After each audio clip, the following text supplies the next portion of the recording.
Hi everyone, welcome back to another mini blog. চলে এসেছি ঘুম ঘুম চোখেই নতুন একটা ব্লগ নিয়ে।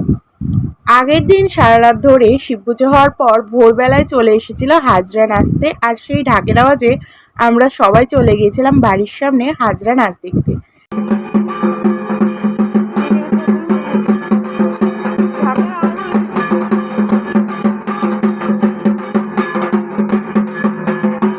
একটা মন্দির থেকে হাজরা নেচে চলে গেছে, এখন আমরা অপেক্ষা করছি আরও মন্দির থেকে আসবে সেগুলো দেখার জন্য। আর আমাদের বাড়ির সকলে বাড়ির সামনে একটা বসার জায়গা করা রয়েছে, তো সেখানে এমনভাবে লাইন দিয়ে বসেছিল সেটা আর আমার ভিডিওই করা হয়নি, নইলে তোমাদেরকে দেখাতে পারতাম যে ওরা কিভাবে সবাই অপেক্ষা করে বসেছিল। কিছুক্ষণের মধ্যে কিন্তু আরেকটা মন্দির থেকেও চলে এসেছিল হাজরা নাচতে।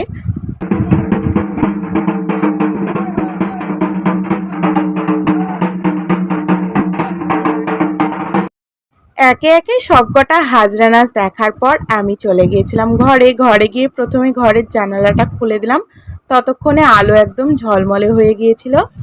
তারপরে তাড়াতাড়ি গিয়ে স্নান করে নিলাম, কারণ সেদিন ছিল সোমবার, তাই তাড়াতাড়ি স্নান করে ঘরের ঠাকুরের পুজো দিয়ে নিলাম।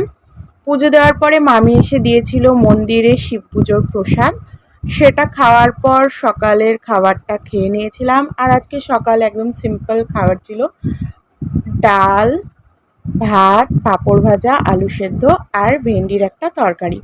এই দিয়ে খাওয়া দাওয়া কমপ্লিট করে নিয়েছিলাম। আর খাওয়া দাওয়া করে আসার পরই কল আসলো আমার একটা পার্সেল আছে, তাই চলে গিয়েছিলাম পার্সেলটা আনতে।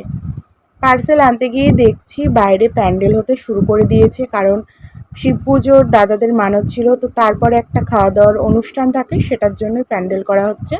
তা আমি তাড়াতাড়ি গিয়ে আমার পার্সেলটা নিয়ে চলে আসলাম। সকাল সকাল যেহেতু স্নান করে নিয়েছি, তারপরে খাওয়া দাওয়া করার পর ভীষণ ঘুম পাচ্ছিল, কারণ আগের দিন রাত করে ঘুমিয়েছি, তার উপর ভোরবেলা আজকে উঠে পড়েছি, তাই আমি তো ঘুমিয়ে পড়েছিলাম। নেক্সট পার্ট খুব তাড়াতাড়ি আসছে, দেখতে হলে চ্যানেলটাকে কিন্তু এক্ষুনি গিয়ে সাবস্ক্রাইব করে দাও। টাটা।